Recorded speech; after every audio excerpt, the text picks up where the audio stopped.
जळगावमध्ये जेव्हा तुम्ही होत्या तुम्हाला कोणते खाद्यपदार्थ आवडायचे? म्हणजे हॉटेलिंग बद्दल विचारलं मी भालोदची आहे. भालोदच्या पॉटचा आईस्क्रीम भुसावळ वरून सुद्धा लोक मागवतात, जळगाव वरून सुद्धा लोक मागवतात. सो मला कधी असे फ्लेवर्स माहितीच नव्हते, like strawberry flavour, chocolate flavour, half flavour. ते आम्हाला पॉटचा आईस्क्रीम भालोदचा आमच्या गावात एक कलाकंद मिळतो उखापोहाचा. अजून धनजी शेठचे ते कडक कडक शेव असतात, तुरखाटी शेव, ते मला खूप आवडतात. आणि जळगाव प्रॉपर जळगाव शहरामध्ये कधी खाल्लंय का? जळगावात मी कॅफे चॉकलाडेला जायची.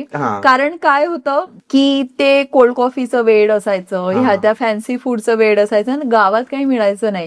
सो माझं असं असायचं की मी जर जळगावला काही कामानिमित्त गेलीये, पहिला स्टॉप चॉकलाडेला जाणार, काही सोबत काही लागायची नाही मला, नंतर दुसरं काम करणार, पुन्हा जाता जाता चॉकलेडेला जाणार. अमर रगडा खाल्ला जळगावचा? अरे अमर रगडा तुम्हाला सांगू, इतकं ऐकलंय पण तो राहूनच जातो. तुम्ही नाही केलाय टेस्ट? नाही केलाय. आता काय झालं माहितीये का, माझ्या कझिनचं लग्न होतं तेव्हा तो सगळा प्लॅन झाला होता, पण तो नाही राहील. बरं, आता जर तुम्ही गेल्या, जरी तुम्ही भालोदला गेल्या तरी मी तुम्हाला रिक्वेस्ट करतो की एक वेळ अमर रगडा तुम्ही खा.